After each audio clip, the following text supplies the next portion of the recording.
you talk about men being husbands, fathers, warriors, builders, priests, and kings, right?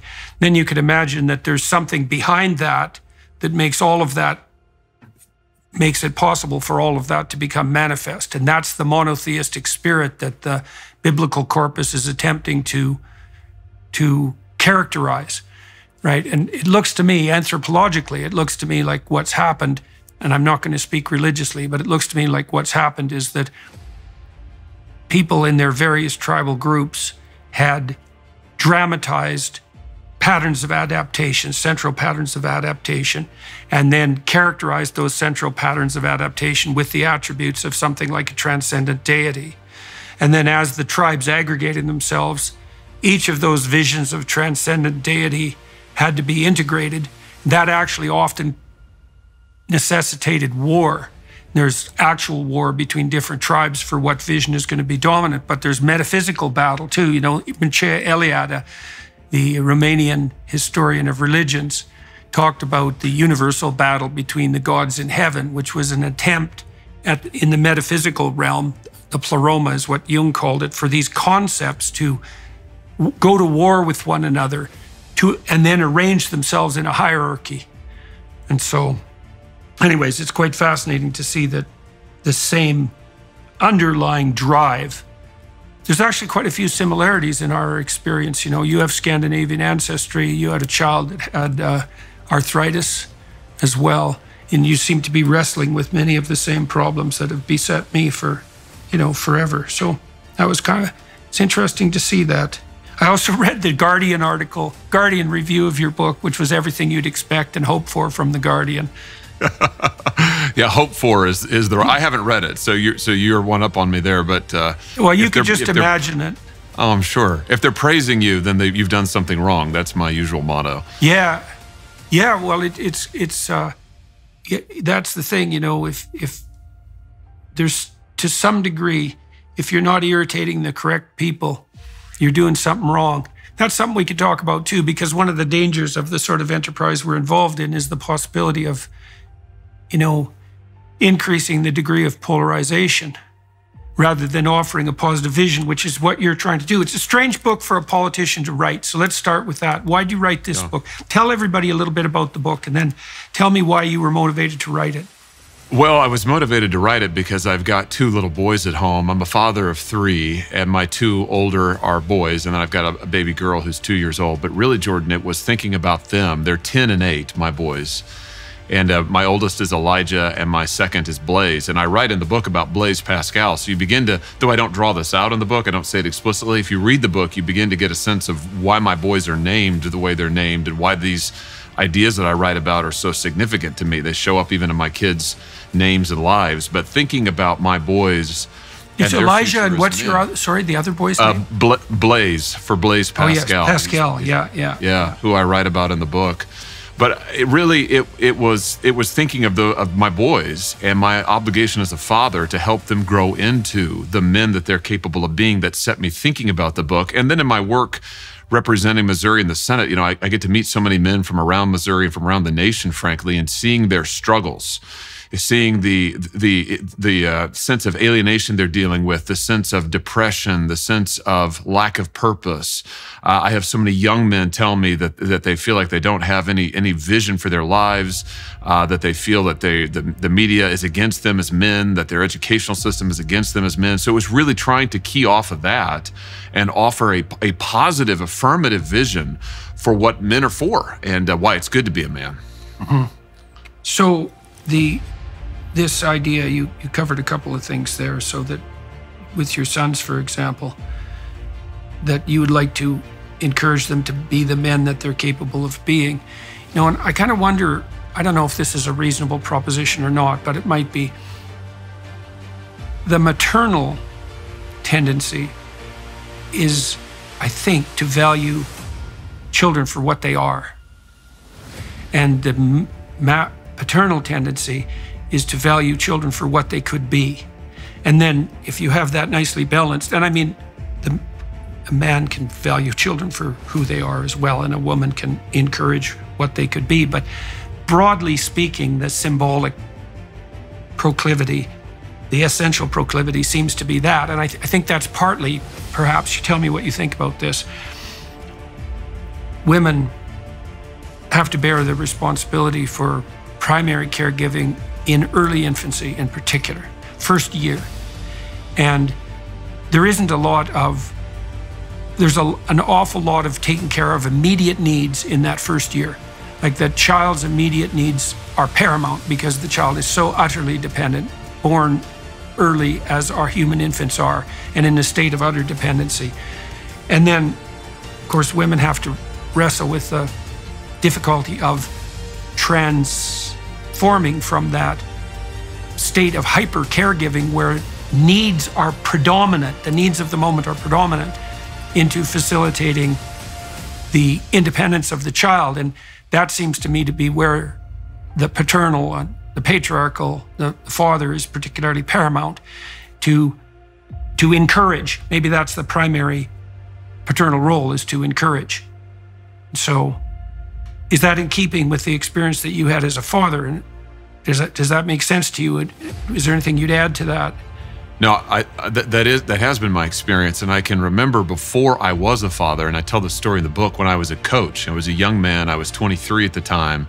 I was coaching a group of rowers, kids, a young high school team, a crew team, and this was in the UK actually. And I remember, I tell the story in the book, I had this moment where there was a scene during one of our training sessions where I saw one of the rowers encourage, take a leadership role with one of the younger ones. And in that split second, I saw like a flash what this kid, he's probably a junior at the time, 17 years old, what he might be in the future. I saw maturity in him. I saw characteristics I had never seen before. And it struck me, it's like, oh, wow, he could really become something. He could become a great leader, a strong leader. I saw a flash of the man he could be. And suddenly in seeing that, I realized my role, my job as a coach to him was to help encourage that and call it forth. And for me, Jordan, I tell that story because that is to me, a parallel to fatherhood. That helped me get ready for what I think fatherhood is, which is to see that in my kids, my boys and my girl, and to help call that forth, to help call forth what they could be, and to be willing to sacrifice myself and my interests in order to see them develop and grow. I was fortunate enough to conduct a seminar in Exodus in Miami, and one of the stories we evaluated in some depth was the story of the burning bush. In that story, which occurs in that episode, which occurs before Moses is a leader, he's wandering along, minding his own business, intent on his own purposes, you might say, and something captures his interest and glitters and gleams, and it's a phenomenon. Phenomenon means, it's from the Greek phanesthai, and phanesthai means to shine forth. And so something grips his attention and makes itself manifest, and he turns off the path to investigate it, right? He decides to further investigate. And he does that of his own free choice. The story makes that quite clear. So something calls to him, but it's him that decides to go investigate it. As he gets closer to it, he hears a voice, and it tells him that he's starting to tread on sacred ground. And so he has to take off his shoes. And what that seems to mean is that if something makes itself manifest to you and you pursue it deeply, you go deeper. And if you go deep enough, you enter sacred ground. And that's by definition, right? Because what's deep and what's sacred, that's the same thing. Technically, it's the same idea. And everybody has a sense of depth compared to shallowness, let's say. And so Moses doesn't stop merely because he's on sacred ground. He continues to investigate further. And he, at some point, as a consequence of his engagement, at least in part, it's the voice of God itself that speaks to him. And it speaks with the voice of being and becoming. God says something like, I am that I am, or I am what I will be, or I have been what I will become. It's the voice of being and becoming and of eternity that speaks to him. And what that seems to mean is something like, if you pursue something that captures your interest with sufficient intensity, then the voice of being itself will make itself manifest to you. And that's what happens when people take something seriously, And that's when Moses becomes a leader, right? Because that's when God tells him to go talk to the Pharaoh. And it's not until that transformation occurs, and it's very much akin to the story that you tell about, because it's a minor story in some ways, right? That experience you had when you were coaching rowing. It's a mundane story it's the sort of thing in some way that could happen to anyone. But you said it struck you, and it also shaped the way that you conceptualized fatherhood, and that you could see the potential in this young man. All that happened at the same time.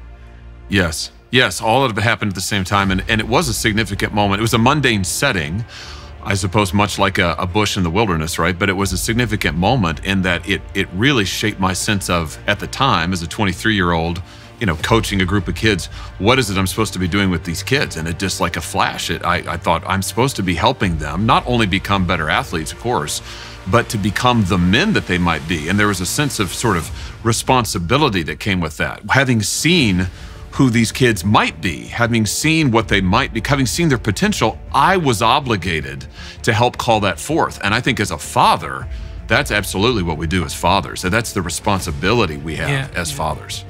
Well, it's interesting. One of the things that has been a phenomenon that's been continual in the lectures that I've been doing around the world is the proclivity of the audience to fall absolutely silent when I discuss the relationship between responsibility and meaning. And I'm suggesting to the people that I'm talking to that one of the things that you need in life is a meaning that will sustain you through suffering. That's almost like a definition of a deep meaning, right? It'll sustain you through suffering.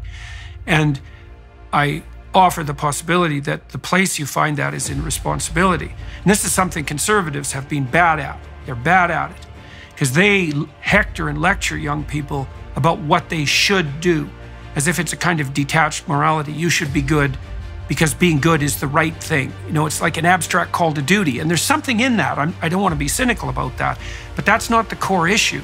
The core issue, I think, is the fact that in that adoption of responsibility, you find the deepest meaning. And that's really true on the mentoring front. Like my graduate supervisor, for example, his name is Robert Peel. He's still alive. I still work with him. And I went to his Festschrift, which was a celebration of his academic career when he retired. And he had about 40 people there. They were students mostly that he had mentored.